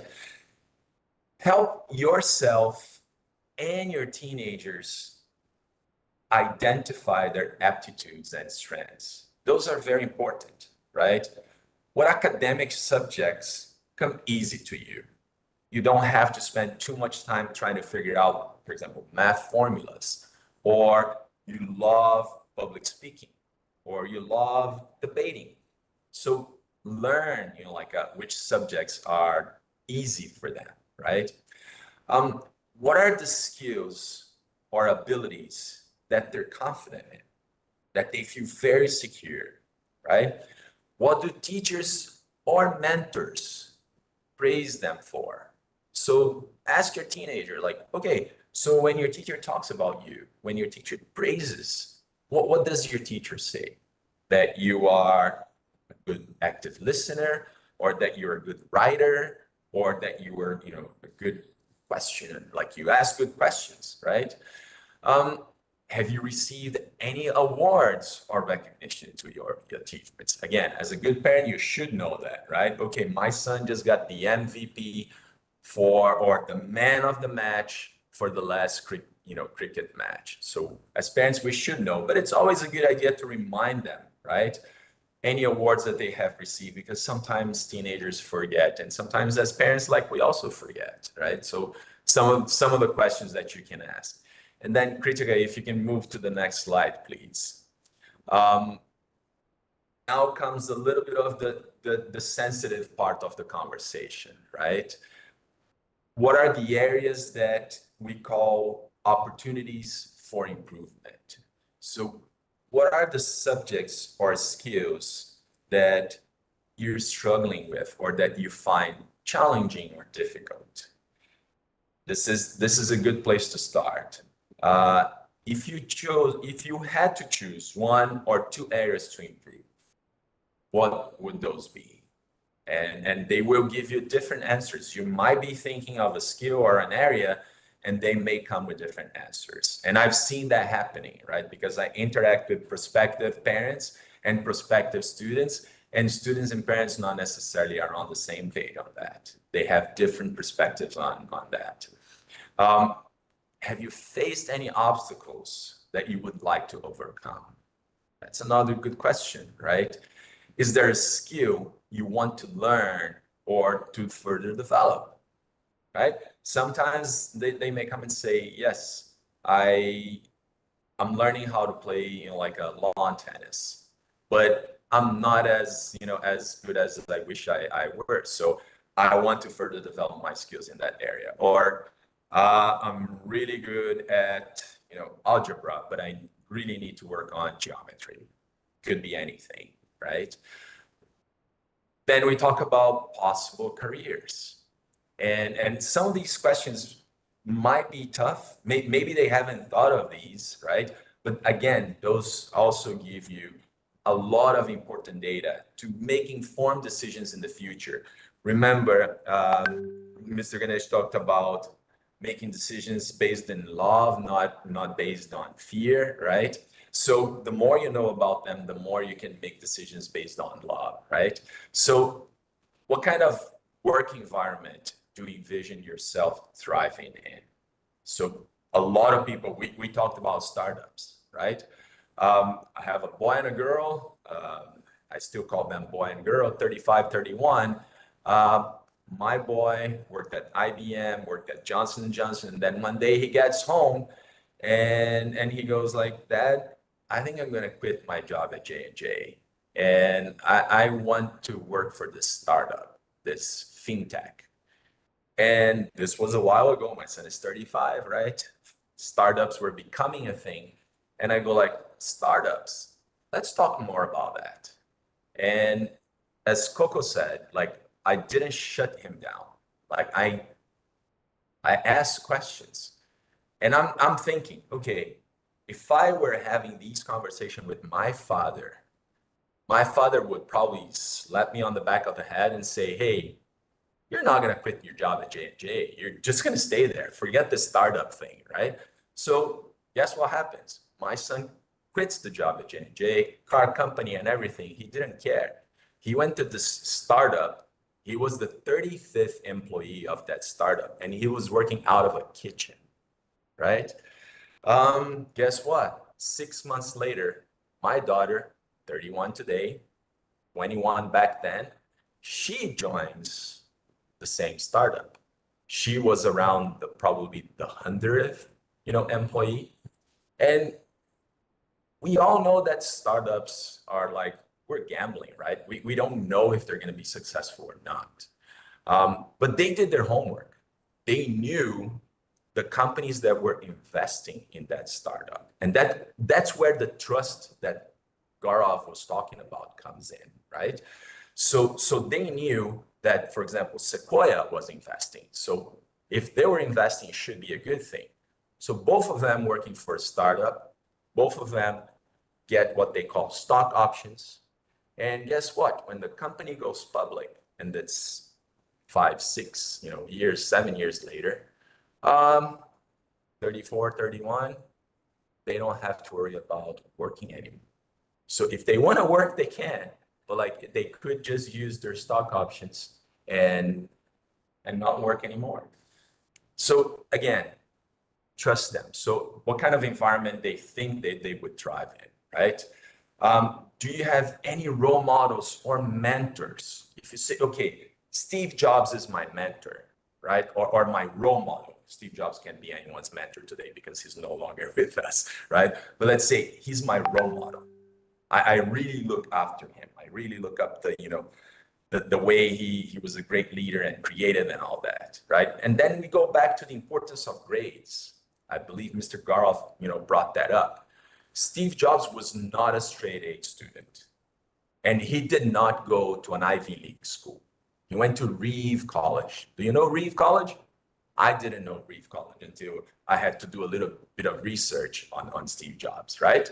So again, look at the people that you look up to. And when I say look at the people you look up to, look at the people your teenagers look up to, right? What are their traits? What are their characteristics, right? And how do you align with those? Like, do you have similar traits or not, right? And we can keep going. So that but these are good kickoff questions. People will, you parents will have a good opportunity to start great conversations if you start with those questions. Thank you so much for beautifully summarizing that. I think all of the leading questions that you shared were great conversation starters that are driving towards a very specific understanding about the student, as well as giving them an opportunity to think about things from a reflective point of view that they may not have considered before. And especially the anecdotes that you shared about your own children and the potential risk that they took through researched and informed decision making. It's such a great example for how even when you are taking that risk, if it's an informed, well-researched, well-reflected decision that aligns with who the person is and what they would like to pursue, they are in a position right now where they're economically stable, which is something that most parents really want to secure their child's future. So the kids are in that position, plus they have the opportunity to then experiment, venture, see what they could do because they took this well-researched, well-informed, well-reflected risk. So thank you for that really beautiful anecdote as well. You're welcome.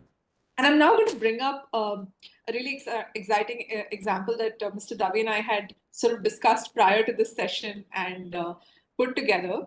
So sometimes when you ask these questions, and they are open-ended questions, right?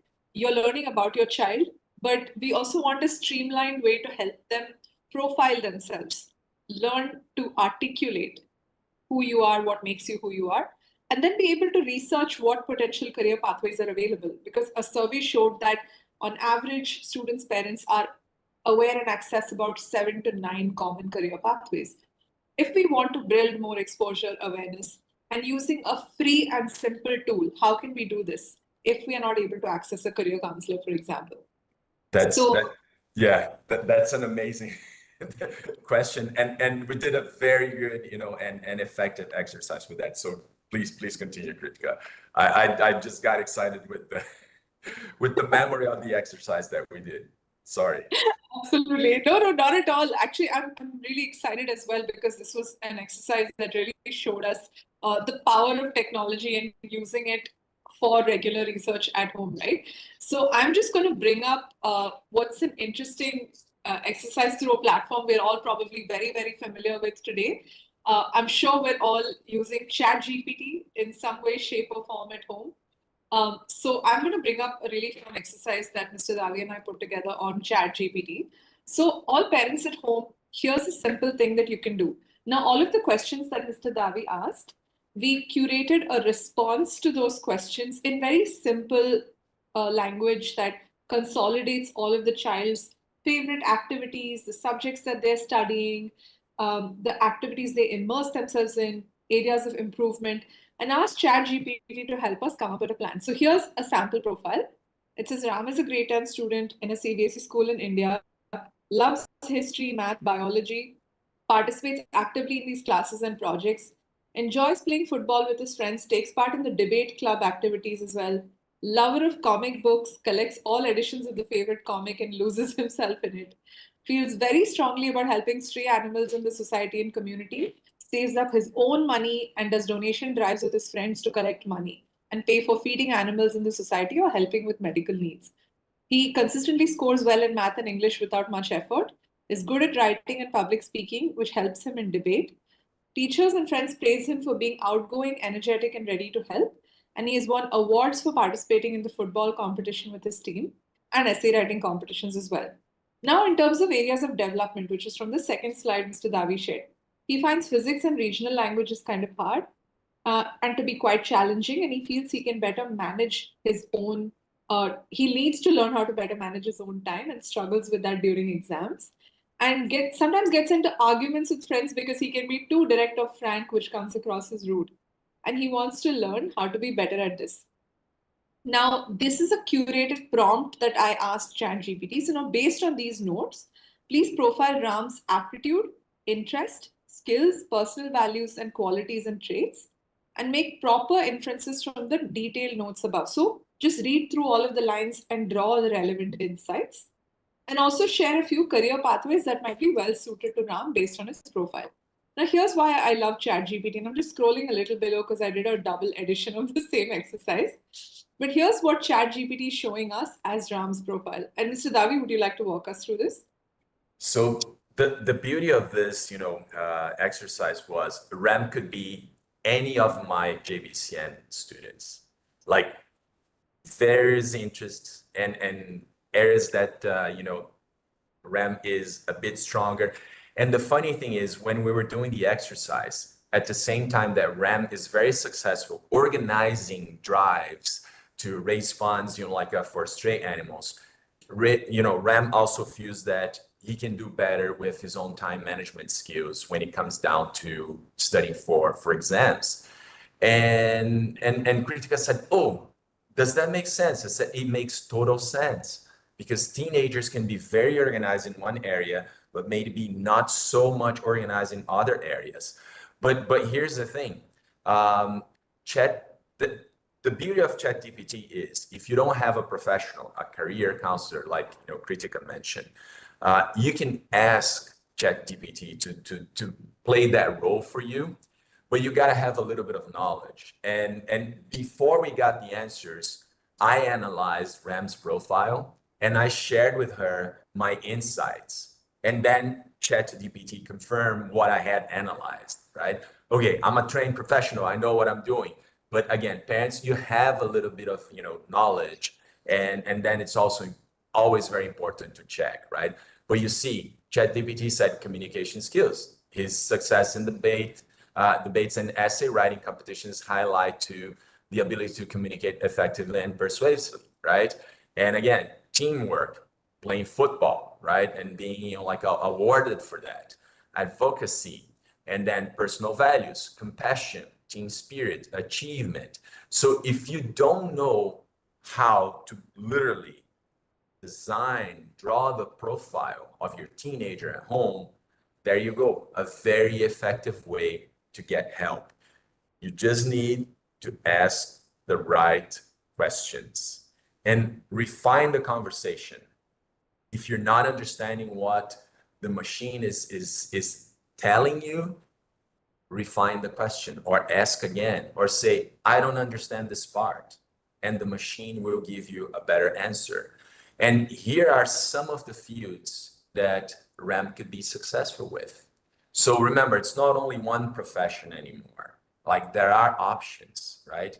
And the machine is talking about traditional professions, but it's also talking about data analysis, which is something very new.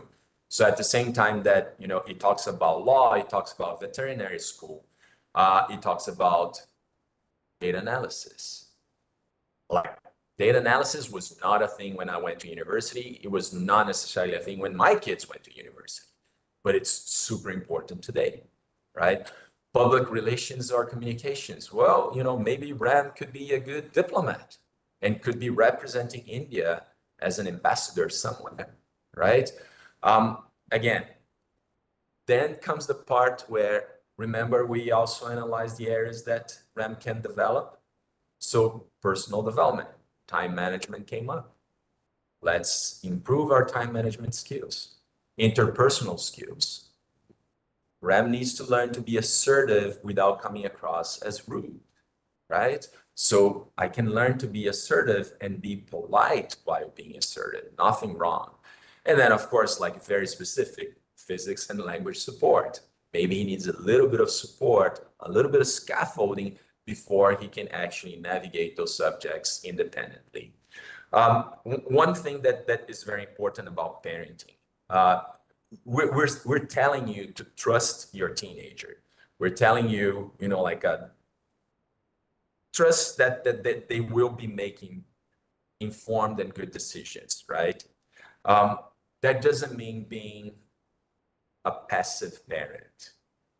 Remember, when my son came to me with the startup idea, I didn't just say, yeah, go ahead, do it, right?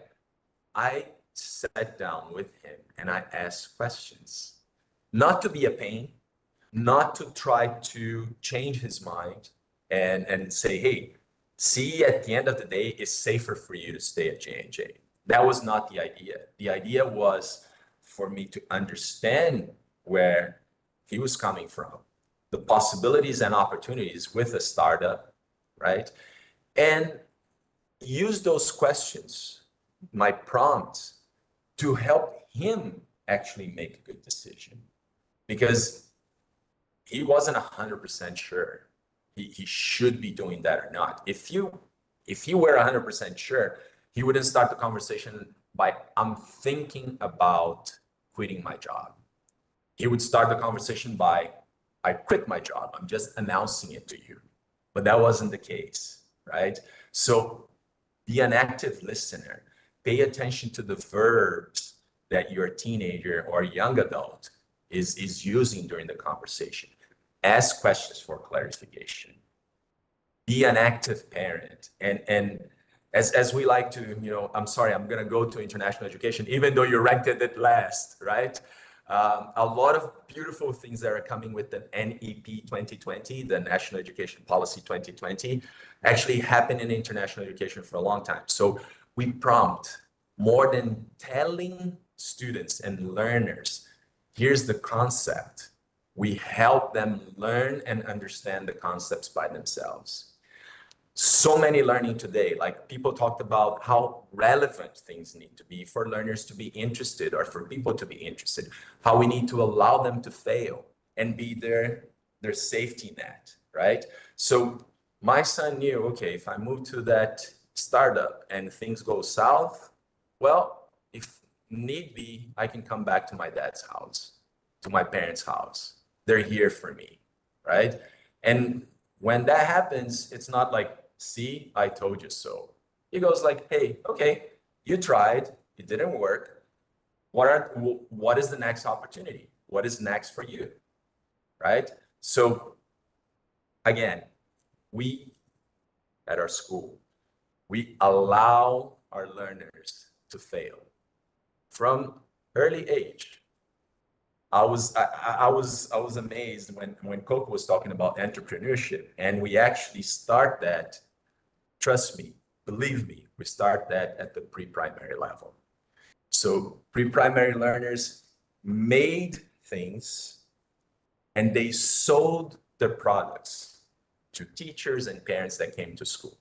And I arrived to the fair a little late because we have 2 campuses, right? So I arrived to the fair a little late and I saw this jam and I said, oh, I want to buy this jam. And he goes like, well, it's the last one. I was selling for 50. Now I'm selling for 100. And I'm talking about a 5-year-old, right? There you go. A mini entrepreneur right there, right? So, like allow them to experience, allow them to fail, be an active parent, and don't be afraid to ask for help if you don't know information. That help can come with AI, that help can come with other people that are willing to have these conversations and help you, not necessarily charging you for that, right? But yeah, double check. Don't blindly trust all of the experts out there, right? Thank you so much. That was such an important note to end on because we left them with a technique that they could, as an exercise, do with their child at home today. But it's also equally important to know that when you want to continue further research, when you want to find more credible information, support the child while making their decision. It's equally important to assess what is the right source of information. So I'm happy to share Mr. Davi has actually been really kind to share a couple of links with us, which I have added to the feedback form. The feedback form is pinned to the registration page as well as the YouTube link that you all are viewing it on right now. So please make sure to fill that out. But I'm so grateful to each and every one of you, Mr. Davi, Dr. Coco, and Mr. Gaurav, because you have shared insights that are simple and profound, but so important for reinforcement and repetition because the foundations really are that simple. It's as simple as create space for your child to feel safe. Let them reflect, give them an opportunity to speak up for themselves, give them a chance to experience and fail. Teach them how to make informed choices, empower them through technology to build a profile, find the right career path, do further research, and make an informed decision. So I want to thank you all so much for your incredible insights, your passion for the subject, and the very actionable techniques that you've left us with today as well. And with that, I want to invite Ekta from the CBSE team to give us the vote of thanks and close the session for today. Hi, thank you so much. Good evening, everyone. So as we conclude today's session, I would like to thank all of you for your active participation. And a special thank you to our esteemed panelists and key speakers for their valuable insights and expertise, and also addressing the challenges of navigating fear and uncertainty that often accompany the career decision-making process. So, your contributions have enriched this session and provided us with a deeper understanding of the topics that we have discussed.